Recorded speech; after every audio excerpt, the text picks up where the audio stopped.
I was going to say good evening in that pause. Welcome, everyone, to the Late Night Restaurant Show.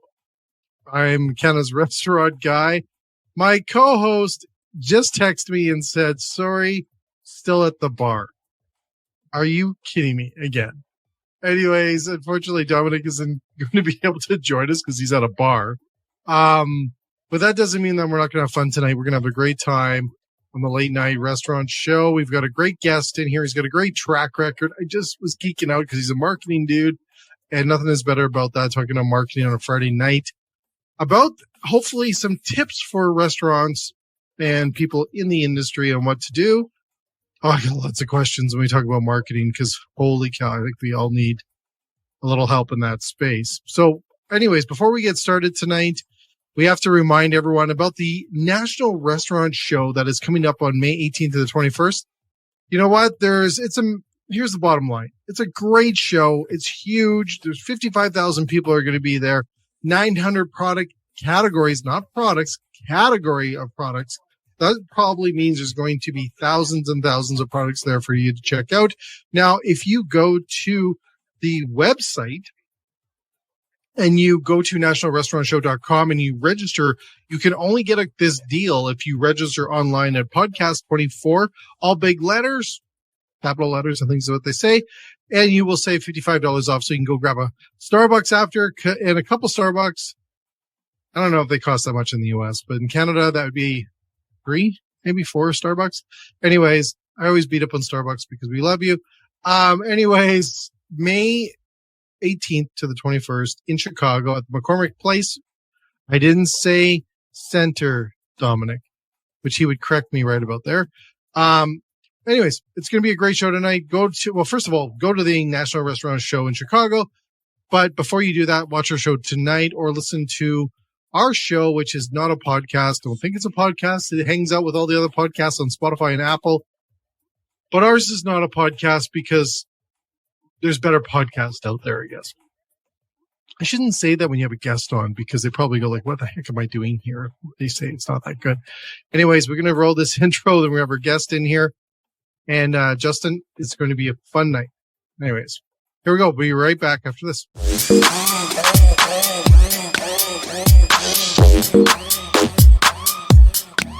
Step my game.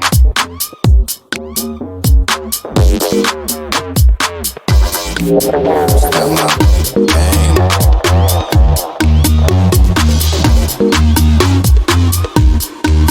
Step my game.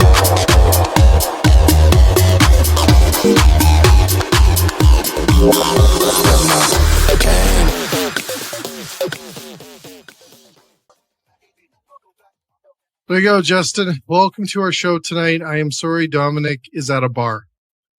Unbelievable. I know. I don't get it. It's crazy. Like next thing he's going to text you and say he wants you to pick up the tab. That's what he's going to say. Exactly. Like that, or like he could say, I'm stuck in traffic. My parakeet died. I don't know, something, but like he just laid it out. I'm in a bar. You're not important, Jay. I think that's the part that it missed. Anyways, so you know what, Justin? I don't know how to say your last name, but can you please let us know how to say your last name? So you say it. I don't want to say it. Yeah, man. It's Krivanik. Justin Krivanik? That is a cool name. Thanks, man. It's a Czech name. I feel like I've heard Krivanik. I've heard a lot of Krivanik. Krivanik's another popular one, but yeah, Krivanik. That's a cool name. Thanks, man. That almost goes kind of with the whole marketing kind of background you have. You think so? I think it does. I think your name says marketing. I don't know. Just to me, it sounds like that. What's wrong with it? So you have a company called Tailwind, is that right? Marketing? Yeah. Tailwind Marketing Shop. I love how you say shop. Okay.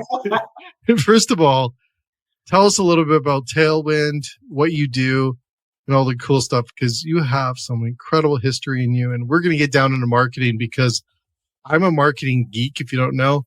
Yeah. But I love when I get to talk to professional marketers because there's so many bloody questions for you. Bring it on, man.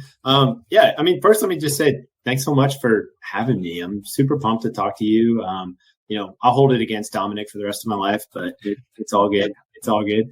But no, super pumped to be here. Tailwind is, I call it a shop because honestly, the word agency, it rubs me the wrong way a little bit. I've worked with a lot of agencies over the years, and I feel like at the end of the day, it's like what pops into my head is loving the pitch and loving talking about the work, but not necessarily doing the work. And shop made me really feel like this is about doing the work. This is about getting, down and dirty and helping, our clients, our restaurants in any way that we can. So Tailwind Marketing Shop is really focused on digital strategy. And I think usually, when either in the restaurant space, but in any industry, to be honest, you kind of start with a tactic. Like you feel like, man, I should be doing social media advertising. Or I should be doing Google ads or whatever it might be. Mm-hmm.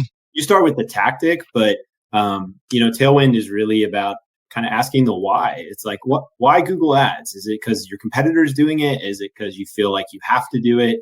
And then that's where the conversation kind of begins around who's your audience? What's unique about what you're offering? And then from there, and also what's working, like what's working already for you right now. Let's build off of all of that and kind of create a cohesive strategy that makes you feel really proud in the digital space, that shows off your product and kind of builds it up. But that's the short and sweet kind of version.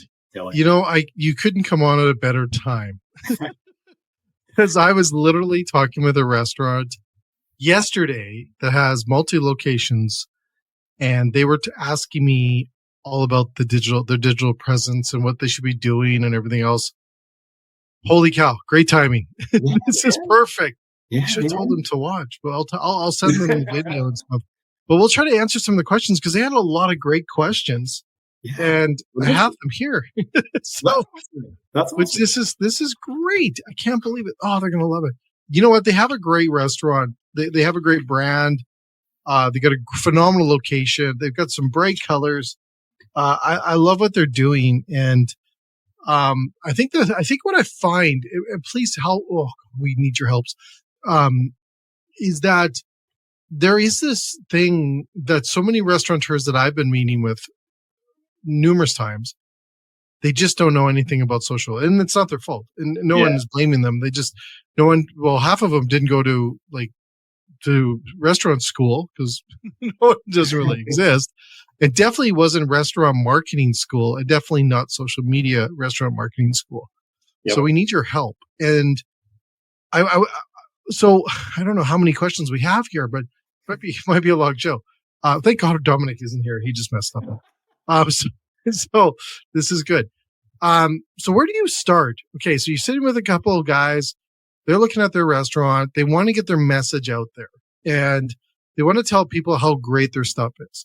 They're about to hire a great social media person, but they don't come cheap. We know that. Yep. They typically don't. What do you do? What do you say to them? What's your first step? Yeah, I mean, it's a great question, and I feel like it for me is always about asking questions when I first sit down. So, I mean, I spent 6 years working directly with franchisees and building, local marketing plans for franchisees, and then ultimately overseeing the national media budget and what we were doing from a national media perspective. But at the end of the day, everything gets real inside the restaurants. So it's like, what has worked for you? Like, what are some of the things that you're excited about right now? What do you have planned? Like, I start with those just general questions to understand, is there somewhere that you're already kind of building momentum? And maybe the restaurant is kind of downplaying that a little bit. They don't realize just how much momentum they're building in that specific area. But if it is true, then there's an opportunity to build off of that before we launch into a completely different tactic, before we get distracted by kind of the next thing. So I always start with questions. I feel like usually how those conversations go is, we used to do that and it worked really well. And then I always followed up with, well, why'd you stop? And it's like, we got busy, or something changed, or something else came up. If you're attending the National Restaurant Show in 2024, you know what? It's incredible.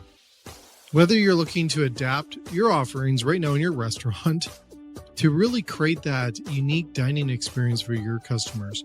You know what? Also, if you're like everyone else, navigating these razor thin margins and integrating these, the next era when it comes to solutions to offset the labor challenges that we're hearing about. Take it from me, Canada's restaurant guy, Jay Ashton. The show has everything you need to plate up the success for your operation. See tomorrow's ideas come to life at this event and find the inspiration you're looking for the next big concept. And you know what?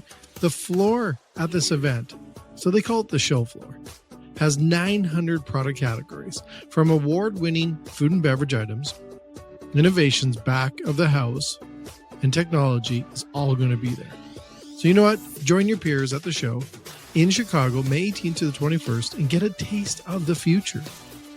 The official website is www.nationalrestaurantshow.com, and registers with promo code podcast24. Save $55 off the current registration rate. So you know what? I'm going to be there. You're going to be there.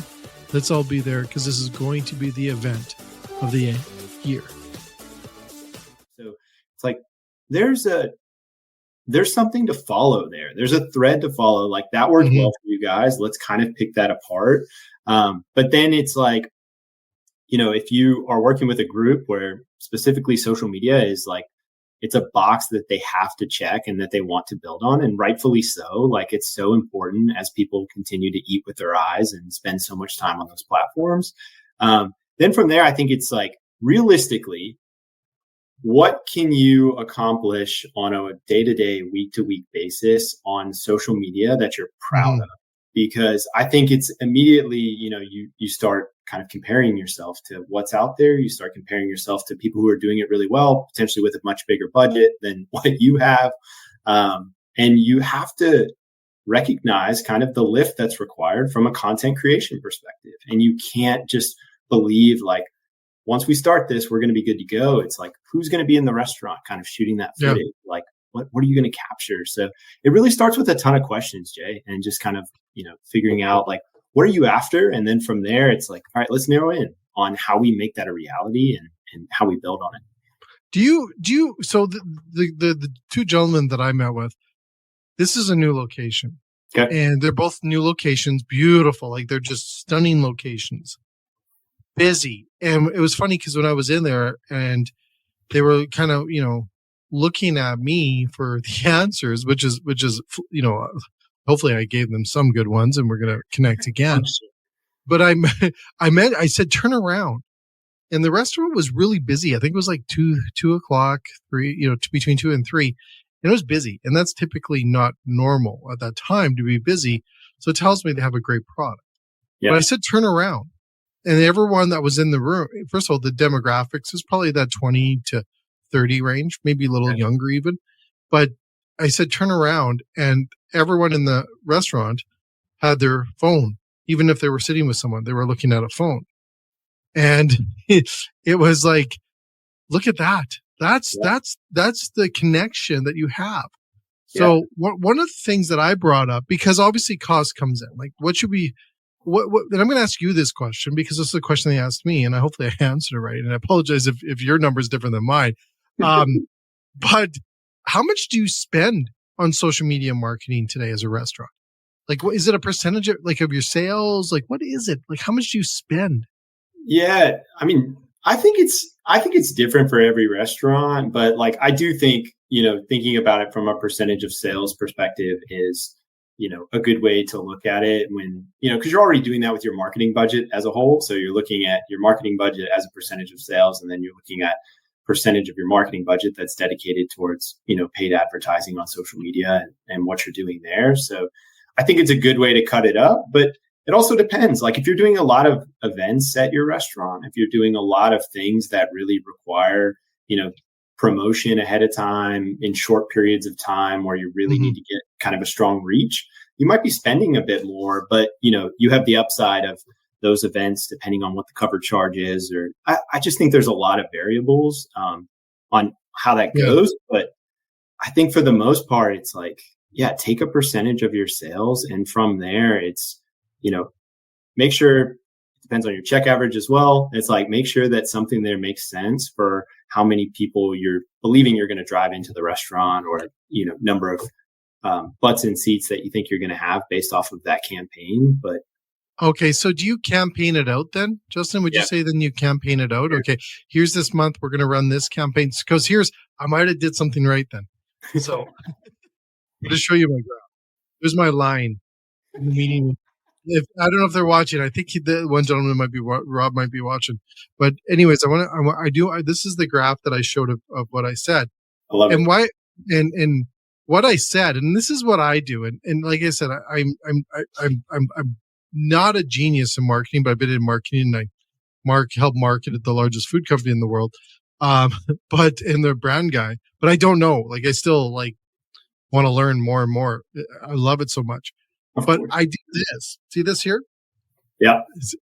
That's where I said I always start at the end game. And I don't know if this is right. And this could be on campaigns as well. What's your end goal? And that's, I think, what you said, Justin, what the questions were. What's your end goal? And I always do this when I coach restaurants, is I always go to the very end and go, what do you want to do? What's the end goal here? Is it make more money?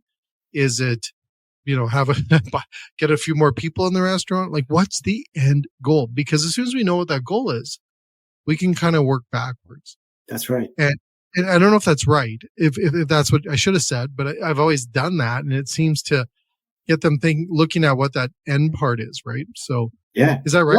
No, I think it is. Like, I think that's what's like, ultimately it's like, you want to create a strategy that aligns with your business goals. And that's what you're getting to. You're like, what is the end goal that we're after here? And it can change over time. Like, think about recent conversations that I've had around like non-alcoholic beverages and like mocktails and stuff like that. It's like, you spend this time creating this, great NA cocktail list, and then nobody knows about it. So you actually want to use that to access a new audience, or to potentially retain an audience that, was yours at some point, but their behaviors have changed. So how are you going to promote that and think about that as, a layer within your existing brand? Like, it's not like you're going off and creating a whole new restaurant, but you took time, you invested dollars into, making that menu creation. And now you need to share that with an audience that's interested in it. But I feel like it is, a digital strategy, I say this all the time too, is like, it's so many different components, and you can easily, everybody does get distracted by, all those different pieces. And sometimes the answer is really just simplify. It's like, hey, let's focus on these three things that are most closely aligned with the business goal that we're after. And we'll know that these other ones will bake into it, or kind of, build on it in the future, and let it do that. Okay, so we have lots of questions here. And just my neighbors are loud tonight. Anyways, I do want to. So social media. Okay, we're going to get into so many more questions here. Platforms, restaurants. This is probably one of the second most questions I get all the time when it comes to social or digital content. What platforms, Justin? What platforms do restaurants go on? I get it too, right? You get that? Oh, of course. And again, I think it comes back to, realistically, like, how much content are you able to create? Or do you have someone in the role that's going to continue to create that? Are you working with a partner that's going to help you do it? But I think Instagram and TikTok are the two that people really need to be thinking about. Not to ignore Facebook. Especially the paid opportunities, with Facebook, there's still a lot. So is paid good? Is paid good on Facebook? Yeah. I think in terms of reach, and depending on who your audience is, there's absolutely now, would you pay? Sorry to interrupt. I get so many questions. I get excited. So pay on Facebook is okay. Paid ads. Yeah. What about paid ads paying on TikTok? Paid ads on TikTok? Yeah.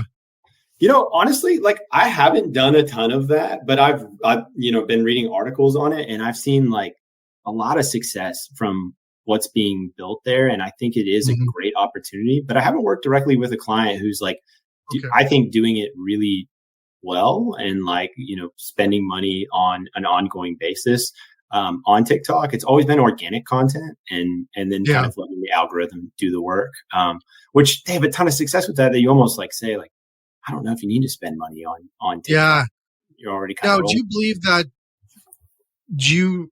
if you do the right things, and trust me, there's a list, kind of, it feels like there's a list of posting and doing different things on social, and there's like, you do this, and this week it's video, and next week, okay, you got to do this. Like, it just changes. Yeah. Oh, we have a question here too coming in. So we'll get to that question in a second here, but what, okay, I almost lost my train of thought. There's so much here. Okay, so TikTok, I have done a paid ad on TikTok to test it. Yeah. Insane. Worked like a charm? Sorry? It worked well, you're saying? Whoa, 10 times, like maybe even 50 times better. It was crazy. The numbers just shot up, but they shot up fast. Yeah. The length that they were sitting on to the videos were longer. It was more engagement. It was higher. It was really good. It was really good. And it wasn't even close to how much Facebook or Google ads or even YouTube will suck out of you, because I find that they got me good. Yeah. I was spending between 7,000 to 15,000 a couple of years ago a month. And they were really getting you hooked hard. And I want to say this, and Justin, please jump in on this, because this is one thing, and I want to get to this question here in a second, is what I noticed as well, and I wish YouTube would do this, because I want to tell everyone this, because maybe a lot of people don't think of this, but I thought of this the other day, because I'm guilty of it, but I also haven't done it in about 2 years. I wish, so I'm okay. I wish YouTube would tell you where the viewership comes from. Yeah. On their video views. Because I don't know if a lot of people know that if you tag certain locations in the world, or you geotag a video on YouTube, your numbers will go up like ridiculously huge and ridiculously fast. Interesting. Because YouTube is a global brand, like it's a global position. So I could tag Mexico City, and I could use a few keywords in the description that drives more viewership within Mexico City. Right. A lot more people in Mexico City than in Canada, right? So you would tag those big centers that didn't have any, like, it didn't make a difference in your circle of influence of driving sales growth within your restaurant, but it made your numbers look phenomenal. Yeah. And we did that one year, and I think we reached 7 million people that year. But were they in Canada? Most of them weren't in Canada. It was in US, Mexico. We had some over in different countries, Europe, those things. I'm on a poster somewhere in some country. But exactly. Right.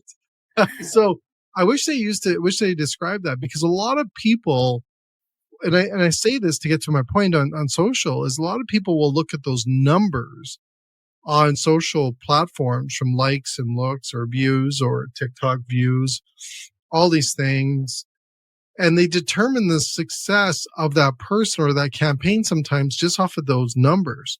Yeah. And then sometimes people charge other people based on those numbers without clearly asking the right questions when they're hiring someone, or I could have sold things like crazy with 7 million people, but I was always hoping, okay, don't ask where they are from, because it's not Canada.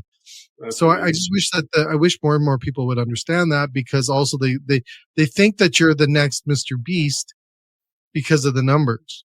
And I think when you look at the numbers that you're generating through social, even if it's on TikTok or Instagram, Facebook or LinkedIn, even, to get I think Sean Walchef said this. I always say he's like the grand poobah of our industry. He's awesome. I don't know if it was him, but someone said to me recently, like, 500 people is a lot of people.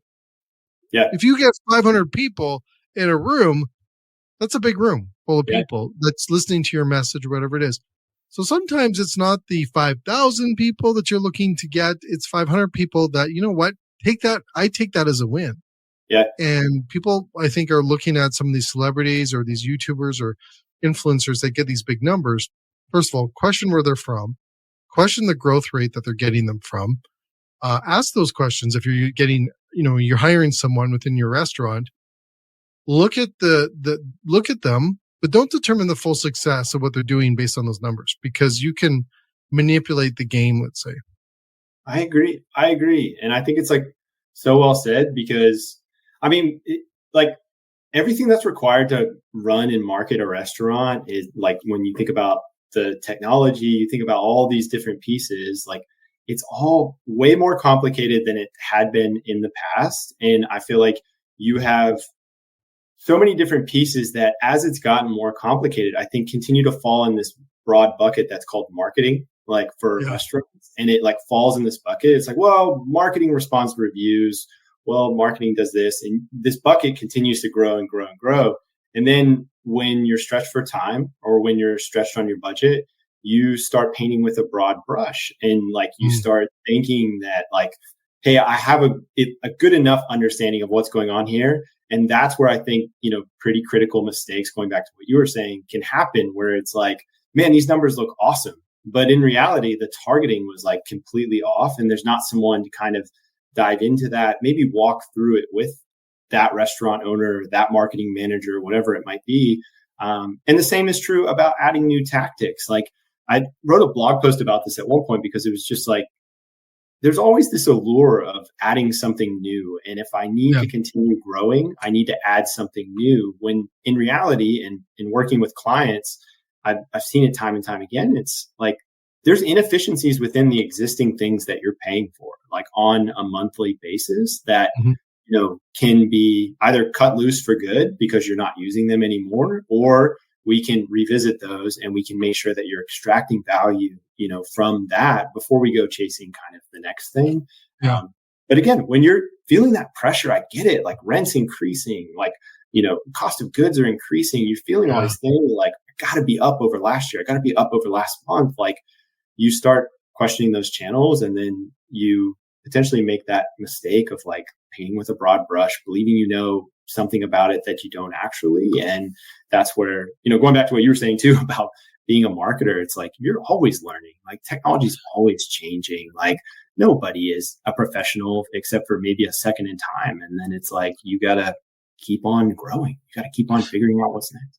Well, let's ask that, because I don't want to ask all social questions to you, but do you find then marketing is shifting a lot in the industry right now? What's working right now on getting people? Because one of the top things right now, and if you don't know, people don't know this in the industry, we should maybe check out, is you need foot traffic. How are we driving foot traffic right now into restaurants with marketing?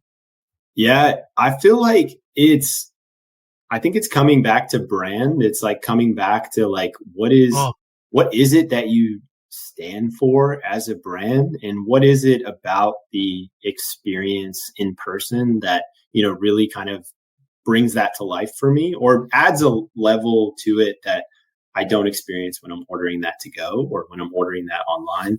I think brand is a really big thing. Like we all recognize brands that we love for the reason of like, they caught our attention. They stand for something that we stand for. And like, though that storytelling and like that true kind of commitment to who you are is, I think, what people are using to make a decision of, am I going to go here, or am I going to go there? Or am I going to, stay home, be loyal to that brand at a distance, but still make the trip next week and, actually be in that experience. I think that's a really big one, Jay, is just that storytelling and that kind of like brand feel. How important is humanizing brands today? I think it's absolutely critical to like make people. What were you going to say? No, I was just going to say it's a good answer, because I just said that to our president yesterday. So keep going. No, I think it's critical. Like, I mean, especially, I don't know, we could go down a rabbit hole talking about AI and like, how continues to push forward, like the need for personalization, the need for being human will continue to be like top currency, top value item that people are looking for. And I think, there's been some amazing brands like over the years that I think have like kind of paved the way for a way to do it. But now I think from e-com brands to restaurant brands, like you have people finding all these unique and creative ways to kind of show off who they are, show off their commitment to who they want to be now and going forward. And I just think it's absolutely critical to continue to be like a competitor in the space, to humanize the brand and to, you got to walk the talk. Like you can't just say it, you can't just put it on your to-go packaging or something and think that like, man, this is who we are. You have to bring it to life in the experience, ongoing communications, like where you show up, when you show up, like personalization, all those things are just absolutely critical. But the other I would say is data. Like, I mean, data is such a like boring word. This is good. It's such a boring word, but like to get butts in seats, like it's about uncovering data and making it actionable for driving that select group in. Like make sure you're targeting the right message to the people who want to come into your restaurants and people who have kids but uncover that data and build on that. Do you find here, I'm going to ask this question and then we'll get into more than the data talk, because I'm so glad you brought that up, because I find a lot of let's say restaurants need to maybe look at data. I'm going to say a lot of big corporations are looking at data today to make some critical decisions. But do you think Dave from Wendy's was a genius and the Colonel? Because they were really the big brands within the food service space before it became a buzzword many, many years ago. Right? Those are icons. Like we knew who they were, right? Like they humanized fast food when you think about it. McDonald's tried and they brought the poor, what was his name? The clown dude. Ronald, right? But that was a little, maybe they didn't hit the mark on that. But I noticed that Walmart's doing this right now with their CEO, and he's coming out, and he was on a podcast with Simon Sinek not that long ago. Nice. And I just think that there's opportunity for brands, especially restaurants in these cities and these smaller towns have an if they haven't already. And most of them probably already have a brand position of the owner that owns this restaurant. But in a city that you haven't, I think there's opportunity there. I really do. I think you got to take a lesson from the Daves of the world from Wendy's.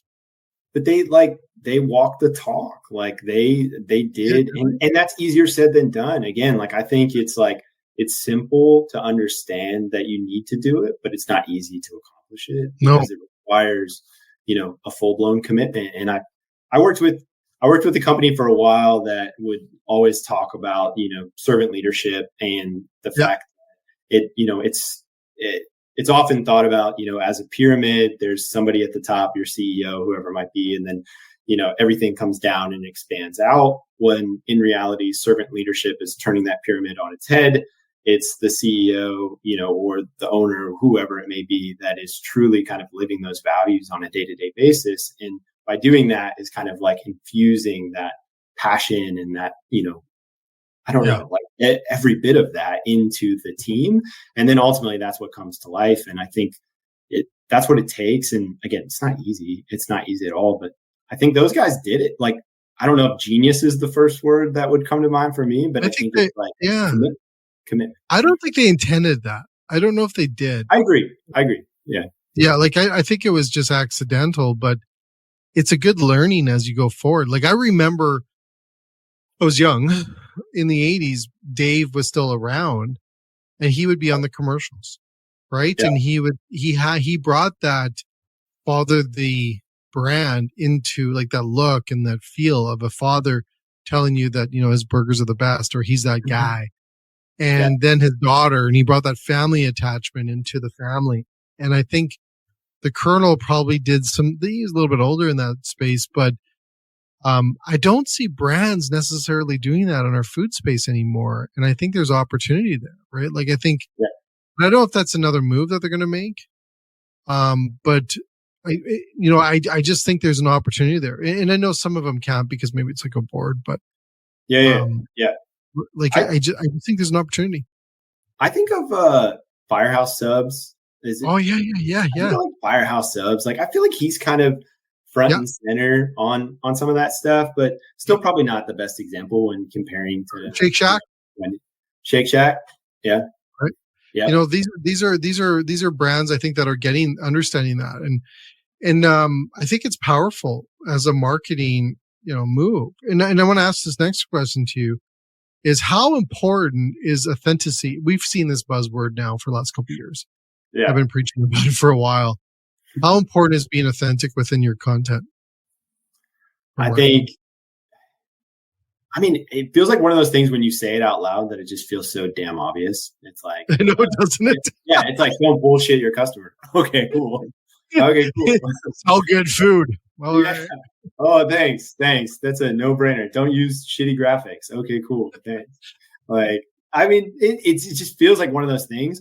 But what I will say is I have been the marketer on the side of you're kind of faced with that moment where you could, I'm trying to think of like a good example. It's like where you could kind of have a smart quip back to like a review that was written or a comment that was made on your social. And you hesitate because you're just like, I don't want it to be taken the wrong way. And I don't want it to, come across as like me being, a jerk in any way, but it feels on brand for me to say this right here, right now. And there are brands who commit to that and do such a great job with it. And I've absolutely felt that like pressure in real time before where I'm like, this feels like being authentic, but I have to step back because like, I'm just not ready to take this like leap or I feel like it could go the wrong direction. But yeah, it's the commitment to it that in being authentic and it's weird telling people. I find it weird telling people to be themselves. Yeah. Like in the marketing space, like I'll get that asked a lot. I'll be like, just be yourself, talk from the heart, and go for it. Yeah, and then like it's weird, but like you said, it's so obvious sometimes. I think one of the the big brands out there, I saw one, I think it was Coke, that did the holiday commercial where they tried to get as real as they could and authentic as they could in a commercial. And I thought it was brilliant. They had a little bit maybe too much product placement, but and you could see I'll tell you this. I've seen it. I'm trying to remember. Have you seen it? Oh, please look it up. It's great. I'll look it up. Look it up. But what I say is because you can actually see, I don't know, I see it because I used to live it, but you could see that the creative guy said, let's do it this way. But you still had the board that said, no, let's do it this way. Yeah. And you could see which part of the commercial was board driven and which was the creative guy. That's the way I looked at it. I'm like, okay, yeah, the board said, you got to show the Coke bottle still. Like that kind of thing. And then the creative guy's like, yeah, but we need them to do this and that and this and that. And that's amazing. Okay. And they're like, yeah, but you still have to show the six pack, so you could see that. I saw that when I saw him, like, okay, that's when he lost that argument. They didn't. And I think that's what I find fascinating about marketing today is that I find it cheaper because you can shoot, and we learned this from, like I said, the godfather of our industry in social media, Sean. You can shoot stuff from your phone. You can pull it out of anywhere in a sense and just create content. How important is content still king? I definitely think content is king. I think we're digesting content 24/7 and I think at this point we don't even realize like that we're digesting content, like because we're just exposed to so much. I think it takes that authentic kind of message or that maybe shaky camera and semi bad quality to sometimes shake you out of like, man, this is something that someone took time to make and is a message that resonates with me. It just kind of makes you stop. Like I think about Kanye West's like Super Bowl commercial and like just filming that on his phone and just going for it. Like that's wild to make that move, but man, you stop dead in your tracks and you're just kind of like, man, this is something different. This is something that really stands out. So I think content is king, but we have plenty of it. Like there's so much mediocre / crap content that's out there that it's So like, go ahead. do you think? So I was just going to ask this. Sorry to interrupt. My ADHD. I'm so excited. Like I get like You're good, man. marketing. Is that first of all, thank you, Dominic, for not showing tonight.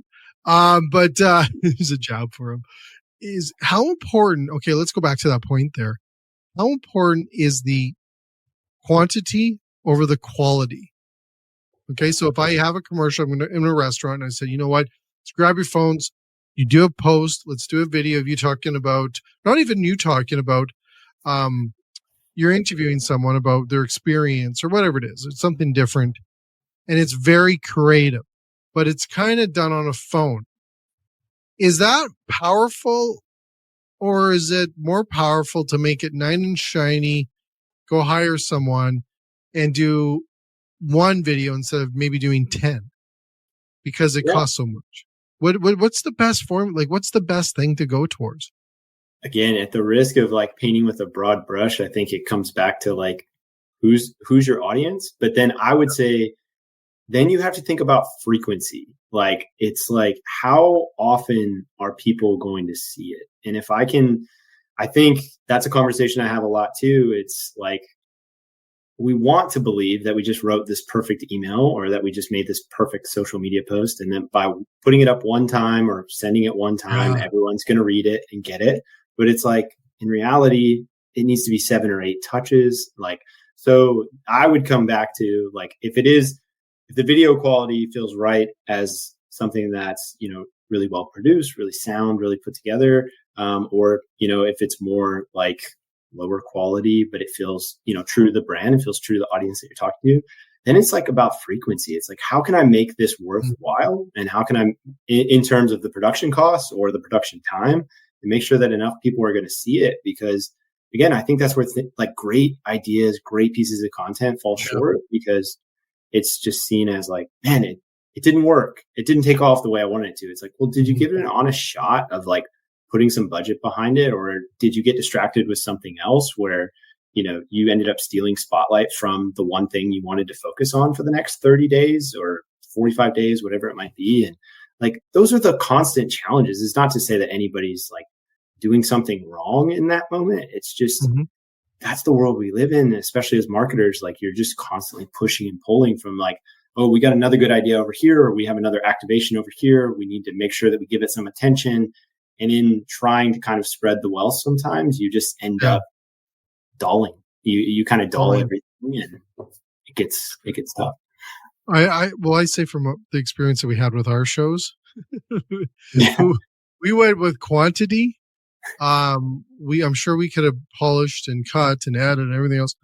I felt that because of who we were, like you said, your audience, I had to get tons out there and to inject a brand into the space that really wasn't done before. And that was where I was like, okay, I'm competing with a hell of a lot more smarter people, way cooler people, and celebrities and everyone else in this space. I'm going to have to go, like you kind of, like you said, you kind of go down the plan. Okay, well, what am I going to do now? Yeah. Am I just going to be par, or am I going to go for the top? Of how am I going to get to the top? Okay, we're going to have to look at the quality, but we're also going to have to look at the quantity.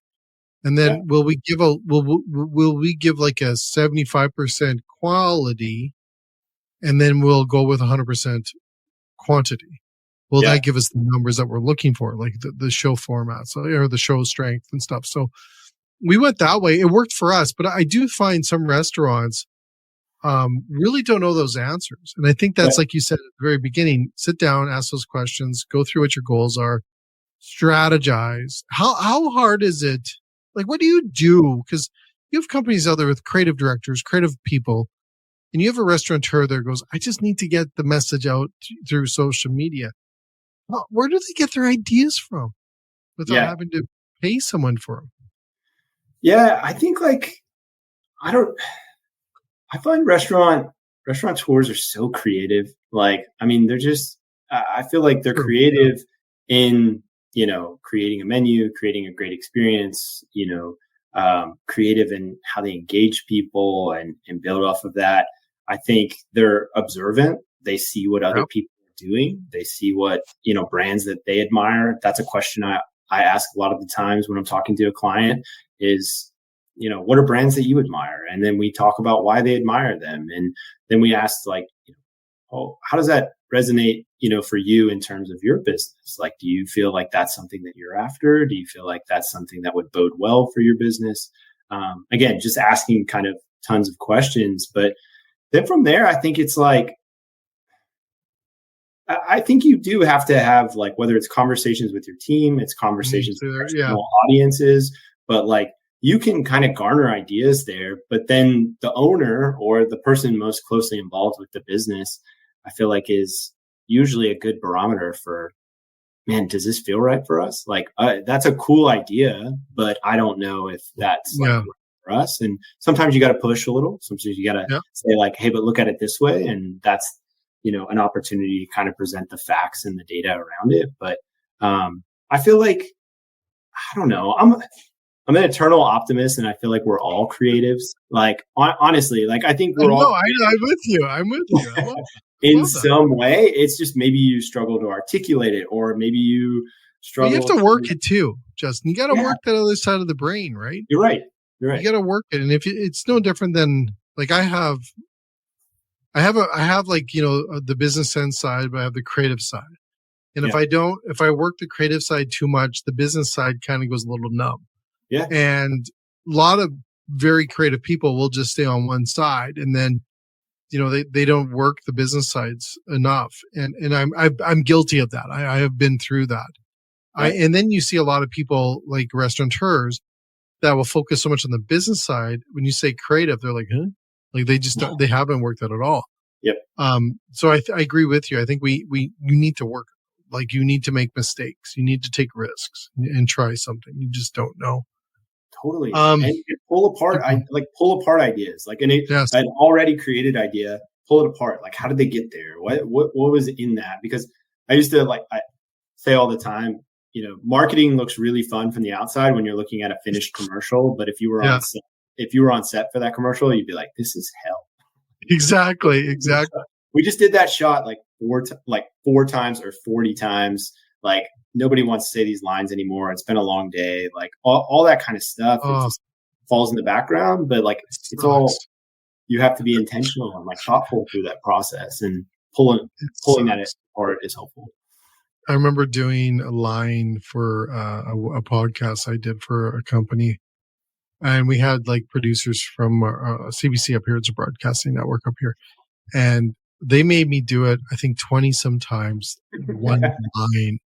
And I could probably tell you what it is if I thought about it for a second. Bring it on. What is it? No. I can't. It was just over and you just wanted to just die. And then you had to kind of psych yourself up every time when they would say go. Right? And you'd be like, I've only said this. The words don't even make sense anymore. Exactly. Like, they don't. And then you end up screwing up on this, like the simplest words, right? Because you just can't do it. 2 more questions here.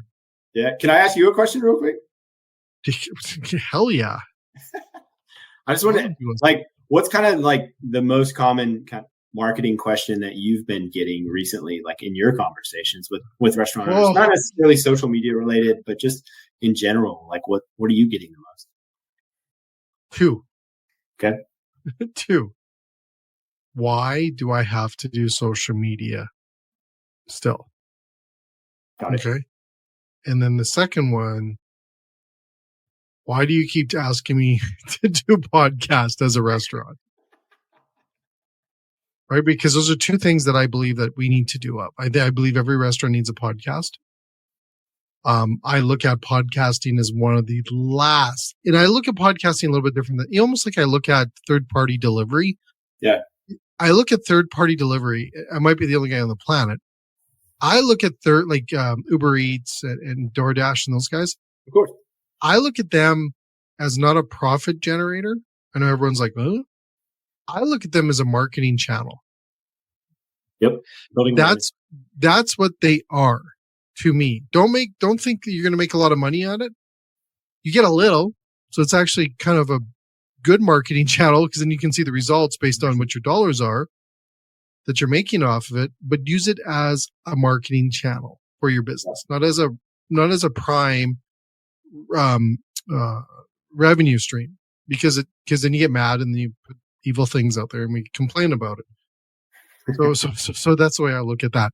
Now I look at podcast as actually one of the last pure channels left unless someone's come up with something that is pure and as strong as spending 30 to 40 some minutes or 50 or an hour with someone in your ears talking about stuff, but you're still got their brand on your phone. Yeah. I think it is. And then you can manipulate is the wrong word. You can guide them in the discussion and the topic of what you're doing. It's almost like social media was when it first came out, on how you own social media, you own the space that you lived in or owned, or business or whatever category, right, whatever it was. I believe in the podcast space. Like right now, I'm influencing about 14.4% of the Canadian market in food service and what I say. I do. Just That's me. amazing. Right? But do you know what I'm saying? Like there's power in that. Yeah. So I believe restaurants can have a podcast because, one, they have a million stories. They're incredible people. They're creative and they're innovative and they've got challenges. It's like the perfect book for a podcast. And then you have people constantly coming into your restaurant, which tells me you have an audience too, right? Yeah. Like, it's brilliant. Yeah. So I think everyone needs one, and you have to build a plan around it, and you have to build a strategy.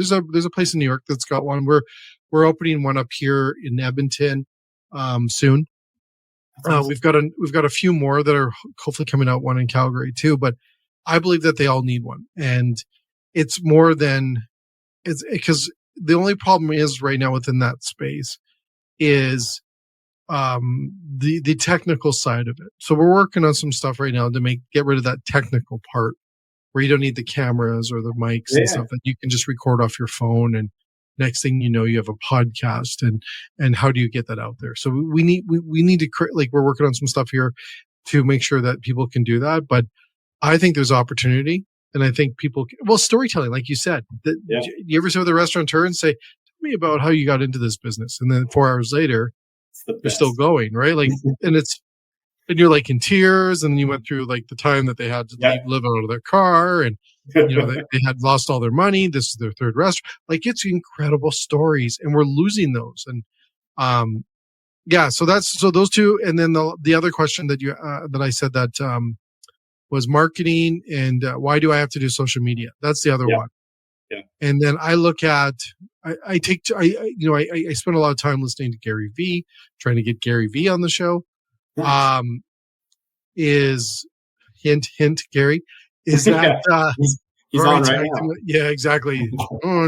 I take a lot of what he's doing. That, like, I look at his shows, his podcasts, like they're raw like mine, and I take that from him a little bit, and I've seen how he's grown his brand, and I'm trying to do some similar things like this. So I'm a student, let's say, of what he's telling us, but I look at what he's always kind of said, like in the social space, it's free to a degree, but I think social within the food service space is still new in a way. Like, it's been around for probably 20 some years now, but it's still new in a sense of the ability to get the message out fast, frequent, and where people live today, where your audience lives on social. And we look at the numbers in Canada, where 95% Canadians are on social media every day. We're beating you guys out.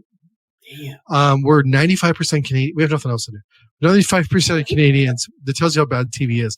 95% of Canadians are on social media every day, and they're on social media 2 hours and 54 minutes, I think it is, per day. It's almost the same amount of time as the Godfather movie. Wow. Every day they're spending that much time on social media. So when you look at our space in food service, hello, like, you know what I'm saying? Like, it's a channel into them people. And then when I look at marketing today saying, hey, be yourself and be raw and authentic and Don't have to worry about being polished. Use your phones. It's like, is the math adding up? It sounds pretty inexpensive. It's just a commitment, like you've said. Yeah. So I get those two a lot, and that's because I preach about them all the time. That's super interesting. Those metrics for Canada are insane. I mean, you think about 3 hours times, like, I don't know, just times that by 3 hours a day times 10 years. Like that's a couple years of your life that you're looking at social media. Like, that's insane. That is insane, right? But well, one thing, and due respect for where I live, we find there, like, and I think that's what I like. There's Canadian, post and influencers and stuff like this that are interesting, and they're very good at what they do. But man, is the world interesting out there. Yeah. It is interesting. And just like the more crazier it is, the more that I think we want to go to social to find the crazy ones and find what's going on out there and to learn. I think also the ability, we call it edutainment on the shows. That's why we do the shows these way, but I think the more people want to learn something, have a little fun, get the dopamine and enjoy it, but at the same time learn a little. Yeah. But we tried that model, but I think Canadians are big learners. We want to learn more. We want that secret sauce. That's who we are. We always try to figure out, okay, well, let's figure this thing out. Right. And I think that's what's caused us to be successful in what we do, but I see that also. But that's probably, there's probably multiple, seasonal and, like when it's minus 40 out, we don't like to go outside too often. It might be, like that might cause those numbers to go up too. But it is staggering that restaurants don't leverage that. I do have I have a couple other things here I want to share with you though. Yeah. I do have to ask you this question, but then I got to get into them. I got to write it down, writing my notes down because I forget, because I get excited about this. How important, and I'm sorry that we stuck a lot on social tonight. That's all good. I want to talk a lot about around live. That was the question that we had with these gentlemen at their restaurant yesterday. And I've done a lot of live stuff on TikTok, and I've done, this show's live to tape. How important is live content today in maybe in our industry in a sense? Man, I feel like there's definitely somebody who would grill me on this and like feel differently, but like I don't think it's that important. I think if used in the right way, it's a way to differentiate yourself. Mm-hmm. But at the same time, like, I think your stories can do just as much in terms of like giving something that sits at the top or becomes a part of someone's flow as they're already, scrolling through, and that's what comes up. More so than like so-and-so is live right now, go check it out. I don't think in the restaurant and food space that's going to be like a huge piece, but I think you could, like, taking that idea a step further is like, when we go live, I'm making this up, but it's like we're talking to our chef in the kitchen and we're asking about tonight's, like, you could create a program around it similar to what you're doing with this podcast, but like you give people a reason to understand what live means and why it's different than anything else. And you make that unique to who you are. And like that could be really powerful.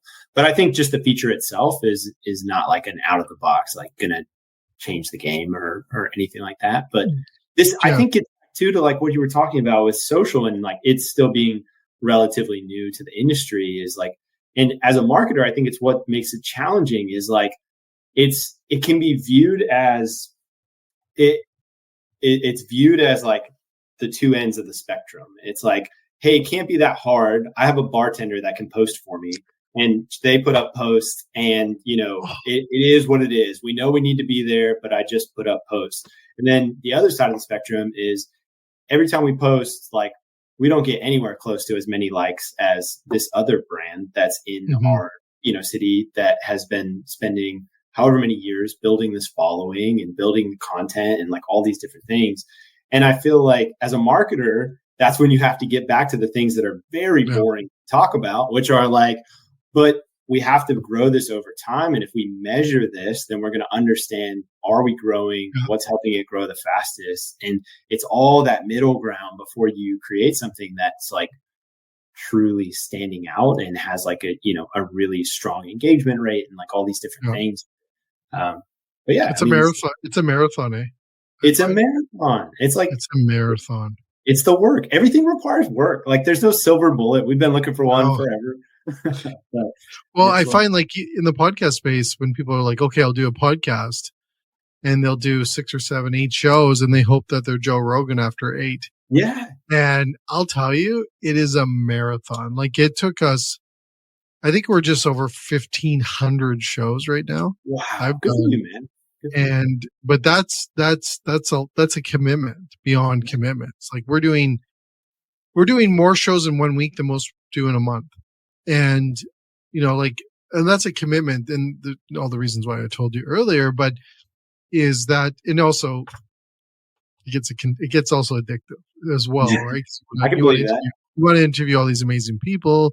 You want to learn so much. And I take it as my learning. Like you want to learn every night, host a podcast, you get amazing people like yourself, Justin, on, and they teach you, and you record it and make a podcast. That's the way I look at it. But I find all this stuff in social. You're going to post something, don't look at it, okay, well, it didn't work after 3 posts, or like you said, you posted once and okay, well, we'll post again. Okay, well, they're not working. Well, it's a marathon. It's a plan. It's a stretch. It's a commitment. You have to be in it for the long haul. You're not going to get the viral overnight unless you're like, it's like winning the lottery. Yeah. But you're not getting, it takes time. And I think the systems are set up that way. I think Instagram and LinkedIn are set up that way.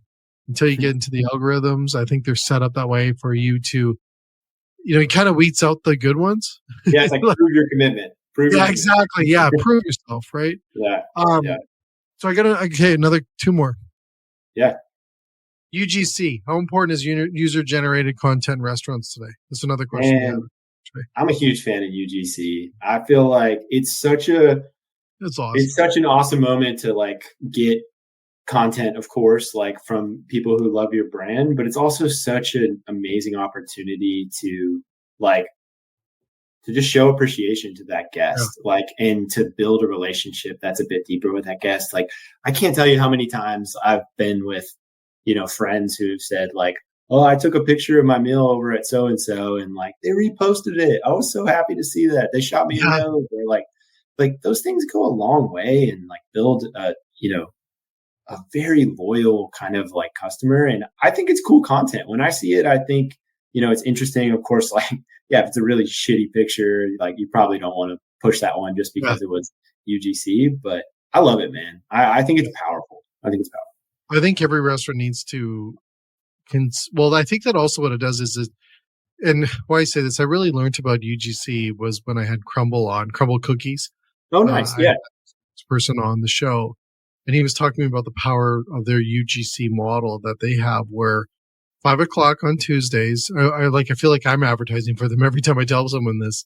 5:00 on Tuesdays is their cookie drop, and they drop the new cookies, and then people line up for the cookie on Tuesday, and then they get the cookie and they run in their car and they sit down, they record a video of doing a cookie review, and then they post, and then they said like it's almost they don't have to do anything now because it's so powerful that all this UGC content is being created. And I'm just like, steal it. It's a great idea. Like it's brilliant. Like do something like it, or steal it or do something like it. But that is so powerful though. Like that's crazy. And like the gentleman that I was meeting last night, I'm like, and I saw their product. And I have to say this with most respect to all the other people. Well, there's 2 pizza places that now I'm a huge fan in Edmonton. One is CPK, phenomenal pizza, phenomenal. Second one is the place that we had last night. And I have to tell you, unbelievable crust. Like it was probably the best crust I've ever had. It brought back memories from the Pizza Hut way back when pizza was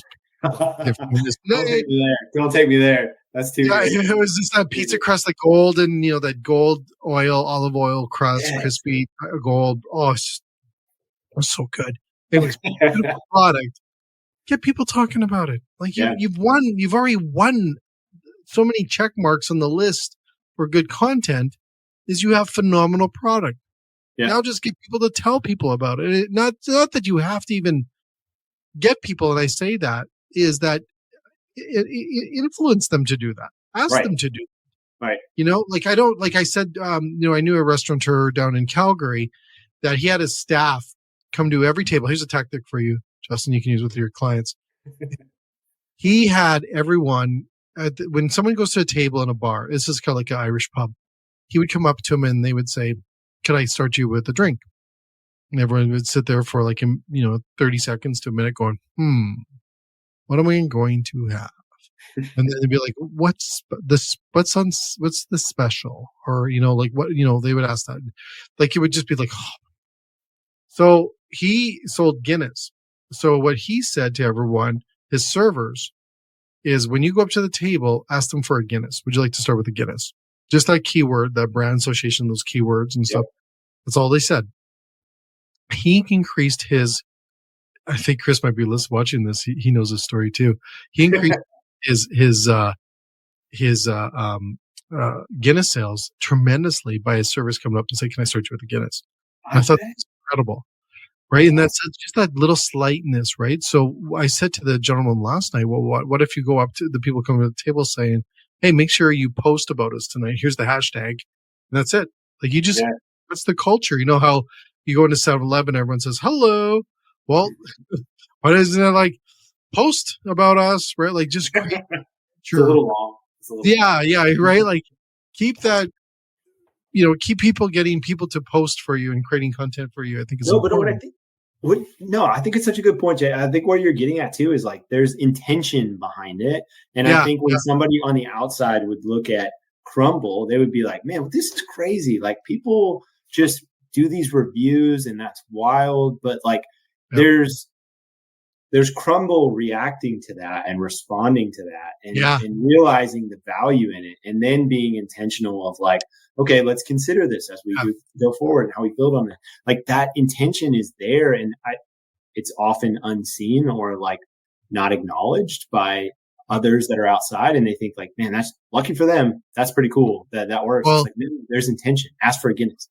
Exactly. Well, I said, like, if you have some people that do that, or even be, like you said, be true and authentic, post a video and say, "Hey guys, you know what we're doing? We're trying to grow our social channels here at our restaurant, and we want you to tell us how we're doing by posting videos when you come in our restaurant about your experience and how you like our pizzas." Like, just be honest with people. Like, some people are like, "You know what? We're going to do that. I didn't know we were supposed to do that." Or they want us to do that. We're going to do that for them. Right. It's amazing when you just be so transparent in what you do that people will stand beside you and help you out. I think it's incredible. Yeah. One more here. I'm going to give you a tip. Not a tip. I don't know if I give you a tip. Oh my God. Wrong words, Jay. I love it. I talk with like marketing geniuses. I love it. Here's the thing. Don't call me. I want to say this. Oh, Chris says he's out for dinner, bro. Thanks, Chris. Eat your dinner and stop watching my show. Is that I want to say this is, this is a tactic that I want every restaurateur that's going to listen to this show. And you can seal this, Justin. Okay. The number one marketing gift I find for restaurants today, this is a gift. We already talked about the power of podcast earlier, but the gift that is given to you almost as anywhere you want. Go to TikTok, type in food trends, and you will find what you should have on your menu. Oh, yeah. Okay. Oh. I promise you, you will be able to find what you need to do for marketing. Use just like I use podcast or I use third-party delivery as a marketing channel. I look at TikTok as the gift of marketing. And there are so many ideas on TikTok that are, and you can look at the viewers, the likes, you can, if you want to vet it that way, but it is a gift to marketers, is TikTok. And you can, the best thing is you don't have to sit there. You can search based on the topic, look at pizzas, look at people doing pizzas or pizza reviews or whatever they're doing. TikTok is a gift to marketers that are marketing not only our industry or anything. It really is, because first of all, it's created by people that you're trying to get to. So you just have to do what they're doing. That's brilliant. Yep. It's pure. It's authentic. It's video based. It's on social. They're telling you how many people like it. You can read the comments that people say about the post that you're going to steal the idea from. So they're giving you ideas. Love it. But that's how there you go. I'll give that to you. Is use TikTok as a marketing gift for it's people. It's so true for like so much of marketing too, right? Like, I mean, I used to always tell my team, like, don't ever feel like you have to start completely from square one. It's like there's something out there that was a great example of what we're trying to do. There was something out there that was kind of close to what we were trying to do, but now we're taking it a different direction. And like, you never have to start completely at square one. It's like there's an opportunity to build off of that. And that's such a great example too of it. Or how people are using ChatGPT these days. Oh, yeah. Well, there's building off of stuff like that. But you know, they said is that I think the best line that I heard, I think a couple of months ago, is that might have been on social that I saw this was someone said, you know, AI isn't going to replace humans. AI with humans will replace humans. So nice. You get to know how to use AI because it'll replace you if you don't use it. Yeah, a lot of people are using. I did a show with a recruiter, and she said use AI against AI. That was really cool. Like looking for jobs, people say, well, you know, I can't get past the gatekeep and stuff because they're using AI. She says, well, then use AI against it. Like there's ways you can use AI against AI. And I thought that was brilliant. And then I saw last night did you see this last night? I don't know if on TikTok, that there is now where TikTok, this blew my mind. I'm going to try to say it properly. AI now is, because AI is not perfect yet, right? Like it's got its gaps, right? As it's learning. Yeah. What it's doing now is that, and I forget the website, is that, or whatever the app is or whatever it is AI now is hiring humans to teach it. No way. Yes. It's realizing and paying you to do this somehow. So go figure that, digest that tonight while you're looking. Is AI now is coming to humans to teach it more on the gaps that it has. Because it has the ability to do that. Right. And I feel like that's what we've all been doing by using it too. Like exactly. We're teaching it, but then it's going, okay, you guys are forgetting, I don't know this space, right? I don't know this area. I don't know how to screw in a light bulb. It's hiring you. It's hiring you to teach it now. I don't like that. How nuts is that, Justin? That to me last night was like that. Move, swipe, get rid of this. Yeah, that's nice. Isn't that nuts? Yeah, that's nuts. That's absolutely. So, last question for you: what is your favoriteest marketing campaign ever? Man, have you seen someone's done Nike, Google, or someone local restaurant, whatever it is? What was the number one you sit back and remember? I have one. I'll share that after yours. Yeah. But what's your favorite? Man. Apple.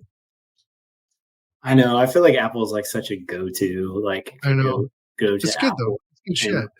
It is really good. Man, what stands, dude? Honestly, like, all right. You know what stand out? I'm gonna say this is ridiculous because like I haven't thought about it in a while, but it's like always comes up in conversations. And for me, it's the Got Milk campaign. And okay. It's like literally, I remember reading like a breakdown and kind of like analysis of it, and it's literally a campaign talking about the absence of milk, but they're selling milk, and it's just like so beautifully done. I feel like it was so simple in terms of how they brought it to life. And I think it stands the test of time. Like, I feel like people can still look at that and just respect it for what it is and like really see the value in it. I love it, but man, yeah, I'm trying to think of some others, but what's yours? I have two. I've got two. I've got an older one. Well, there's some older ones, you know, like there were some good ones in the 80s. I'll tell you, I don't know. They're popping up on my TikTok lately. Is some old 80 ads, and there's some I love. You know, I like the Dijon one. Remember that one? No, I don't remember that. We'll look that up. That's a You're keeper. giving me all this homework. I need to like go. I know you got homework. I love the eat chicken sign where the cow has got the paintbrush in his hand. Oh yeah.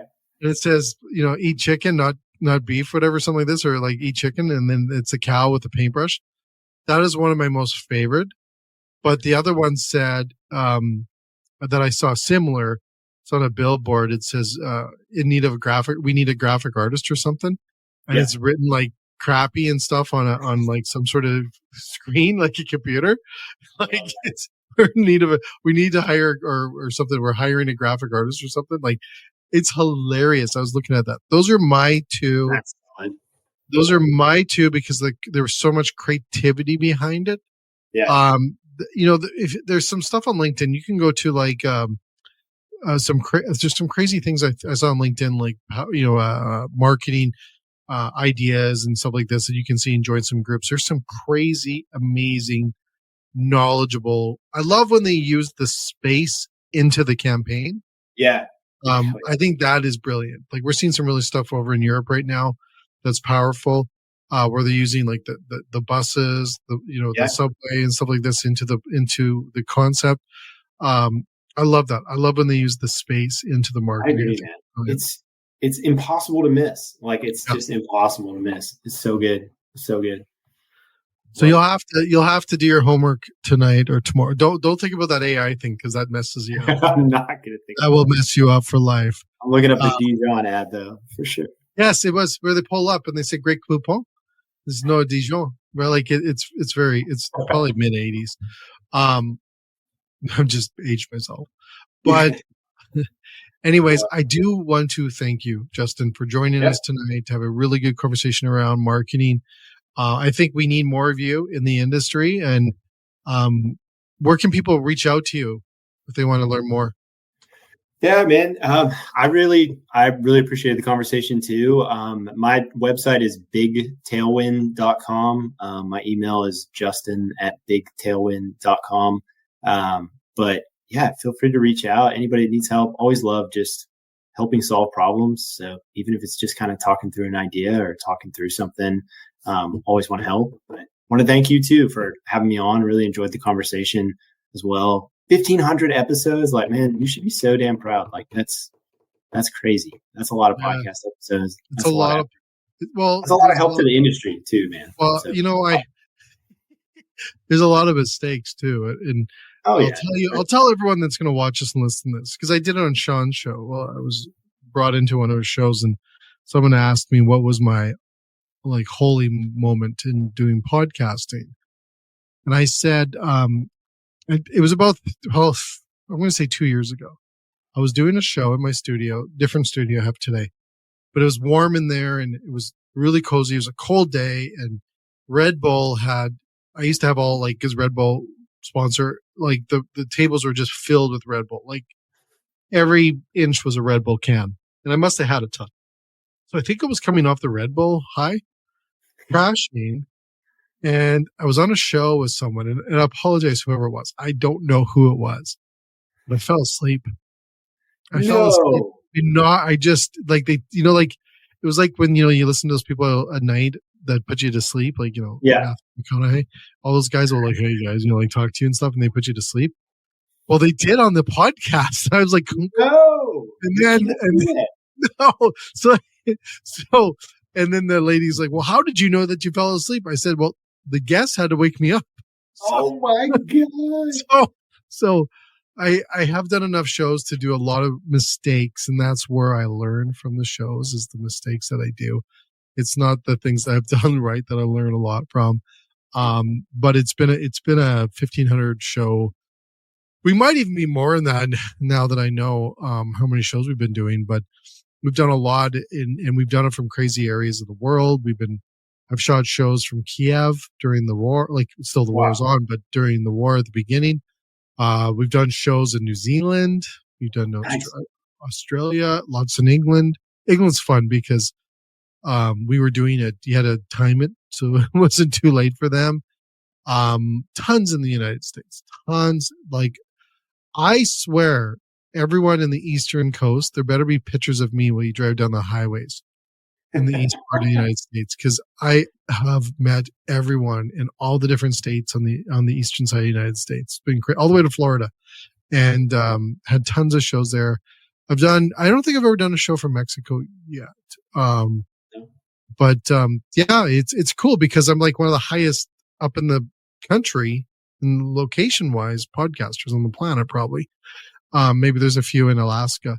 But yeah, I'm up here and it's kind of cool. But yeah, we've had a great time. We've had some fun. We've learned a lot, I tell you. I can write a book. I could definitely write a book now. And then I also I think we're producing now 7 other shows. Damn, man. That's awesome. We just rolled one out today. Well, we rolled it. It's a soft launch. We have another one. It's going out on May 7th.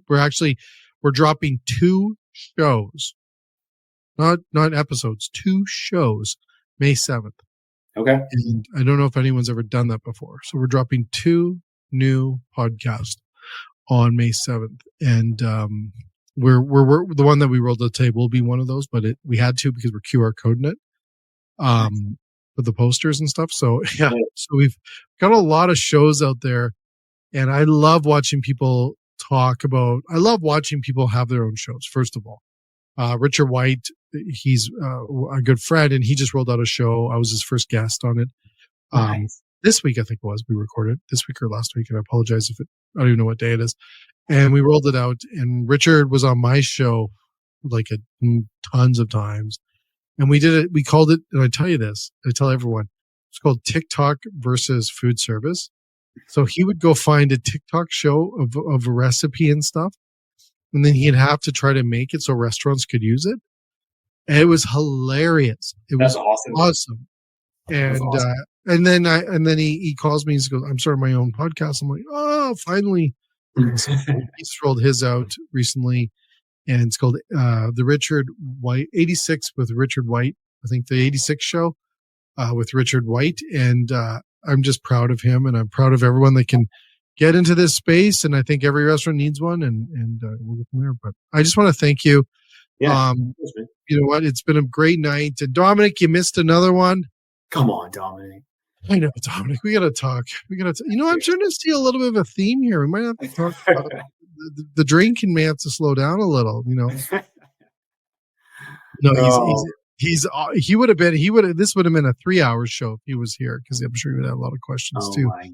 He always has the good questions. I say he does the great questions, and he also introduces people so I don't mess up your name.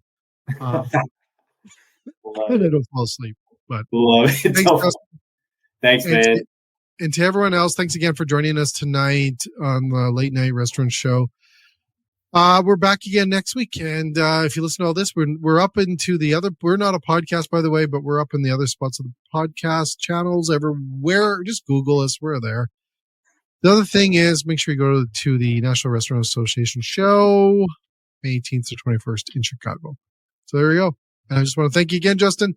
Thanks to everyone that listens to all our stuff. Don't believe in us, because there's way more smarter people than I am, like Justin. And thanks again. All the best. Thanks, man. Take it easy.